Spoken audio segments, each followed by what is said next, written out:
Switzerland के लूसने शहर में रोडसी झील का वो कोर्स जहां दुनिया की सबसे ताकतवर रोइंग टीम्स अपनी किस्मत आजमाती हैं।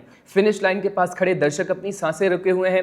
हांगकांग की नाव आगे है, नेदरलैंड्स पीछा कर रहा है और इन सब के बीच भारतीय सेना के दो जवान हवलदार लक्ष्य और हवलदार उज्जवल कुमार सिंह हर स्ट्रोक के साथ पानी को चीरते हुए आगे बढ़ रहे हैं। ये दोनों जवान भारतीय सेना की आर्मी रोइंग नोट से आते हैं, वो इंस्टीट्यूशन जिसने सालों से देश के स्पोर्ट्स पर्सन को एक ऐसा इकोसिस्टम दिया है जो सिर्फ रोइंग तक सीमित नहीं है। बॉक्सिंग से लेकर के शूटिंग तक, एथलेटिक्स से लेकर के रेसलिंग तक, भारतीय सेना ने हमेशा उन खिलाड़ियों को प्लेटफॉर्म दिया है जिन्हें सिविल स्ट्रक्चर में शायद वो सपोर्ट, वो डिसिप्लिन और वो फुल टाइम ट्रेनिंग कभी ना मिल पाए। यही वजह है कि देश के कई बड़े चैंपियंस की कहानी वर्दी पहनकर ही शुरू होती है। 6 मिनट 26 सेकंड, यही वो वक्त था जब भारत ने रोइंग की दुनिया में अपना नाम सोने के अक्षरों में लिख दिया। Lightweight men's double sculls में गोल्ड मेडल, और ये कोई मामूली गोल्ड नहीं था, ये भारत का वर्ल्ड रोइंग कप के इतिहास में पहला गोल्ड था। अब सवाल यह है कि इसमें इतना बड़ा क्या है? आखिर एक मेडल ही तो है ये। लेकिन जब आप इस मेडल की कहानी के पीछे झांकेंगे तो आपको पता चलेगा कि ये सिर्फ एक रेस जीतने की कहानी नहीं है, ये उस भारत की कहानी है जो दशकों तक सिर्फ हिस्सा लेने के लिए मैदान में उतरता था और अब जीतने के लिए उतरता है।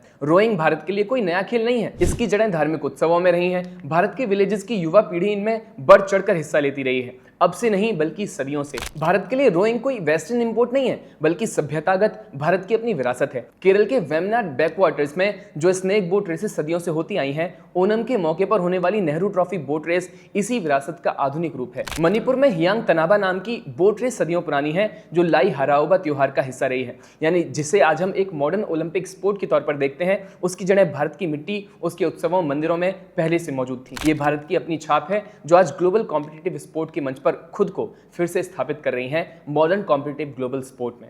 फिर अंग्रेज आए। अंग्रेजों के जमाने से क्लब्स और रेगेटा के जरिए ये खेल अपने मॉडर्न स्ट्रक्चर्ड फॉर्मेट में यहां आया, लेकिन सालों साल ये एक हाशिए का खेल बना रहा, क्योंकि कॉलोनियल दौर में ये कुछ चुनिंदा क्लब्स और एलीट वर्ग तक सीमित रहता था, जबकि आजादी के बाद देश का पूरा ध्यान और संसाधन क्रिकेट और हॉकी जैसे खेलों की तरफ चला गया। साल 2000 में सिडनी ओलंपिक्स में भारत ने पहली बार रोइंग में हिस्सा लिया। इसके बाद 2004 एथेंस ओलंपिक्स में 27वां स्थान, 2008 बीजिंग ओलंपिक्स में 21वां स्थान। यानी दशकों तक भारत की कहानी सिर्फ क्वालिफाई करने की कहानी थी, पोडियम तक पहुंचने की नहीं। आज तक भारत ने रोइंग में एक भी ओलंपिक मेडल नहीं जीता है। वजह साफ थी, बुनियादी ढांचे की कमी, ट्रेनिंग के लिए सही वाटर बॉडीज का अभाव, इंटरनेशनल एक्सपीरियंस के लिए पैसों की तंगी और घरेलू स्तर पर कंपटीशन की गहराई ना होना। जो देश क्रिकेट के पीछे अपनी पूरी ताकत झोंक देता था, उसके पास रोइंग जैसे खेल के लिए ना रिसोर्सेज थे और ना तवज्जो। लेकिन बीते एक दशक में कहानी बदलनी शुरू हुई। Sports authority of India, rowing federation Orissa जैसे राज्यों का खेलों पर निवेश और ओलंपिक गोल्ड क्वेस्ट जैसी प्राइवेट पहलें, इन सब ने मिलकर एक नींव रखनी शुरू की। और इसी नींव पर भारतीय सेना ने अपना रोइंग नोट खड़ा किया,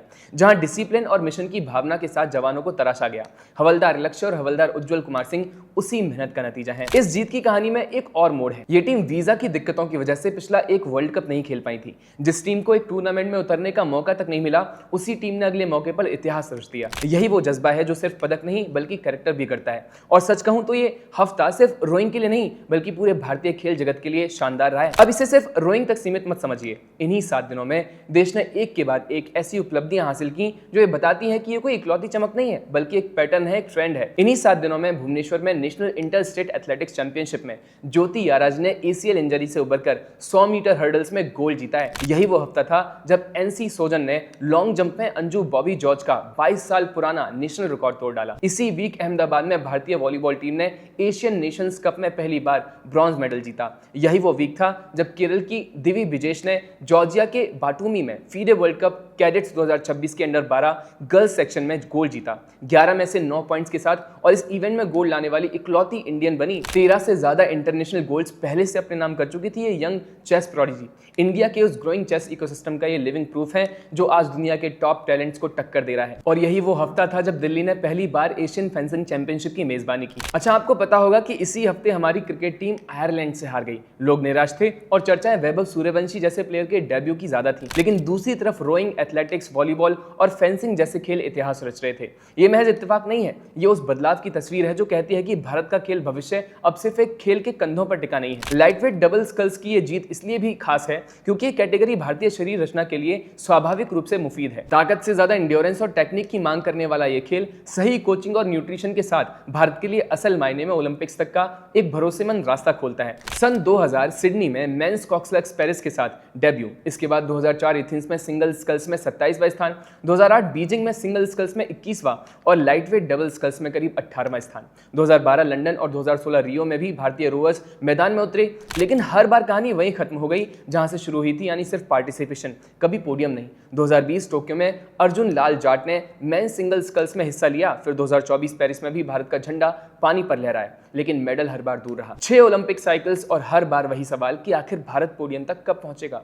लॉस एंजलिस 2028 की तरफ देखें तो ये जीत सिर्फ एक मेडल नहीं है, ये एक संकेत है, एक भरोसा है कि 6 ओलंपिक्स के सूखे के बाद अगला पड़ाव शायद आखिरकार पोडियम का ही होगा। बरसों तक भारत खेल के मैदान में सिर्फ हिस्सा लेने के लिए उतरता रहा, नतीजे आते रहे, उम्मीदें टूटती रही, लेकिन कहीं ना कहीं एक भरोसा बना रहा कि एक दिन ये बदलेगा। रोडसी झील पर 28 जून 2026 को वो दिन आ गया। 2 भारतीय सैनिकों ने साबित कर दिया कि जिस मुकाम तक पहुंचने में दुनिया को दशकों लग जाते हैं, वहां तक डिसिप्लिन, मेहनत और देश के लिए कुछ कर गुजरने का जज्बा भारत को भी पहुंचा सकता है। ये सिर्फ एक गोल्ड मेडल की कहानी नहीं है दोस्तों, ये उस भारत की कहानी है जो अब सिर्फ खेलने नहीं बल्कि जीतने के इरादे से मैदान में उतरता है। दोस्तों, अगर आपको वीडियो पसंद आए तो लाइक, शेयर और सब्सक्राइब जरूर करिएगा। जुड़े रहिए पैम्फलेट के साथ। नमस्कार।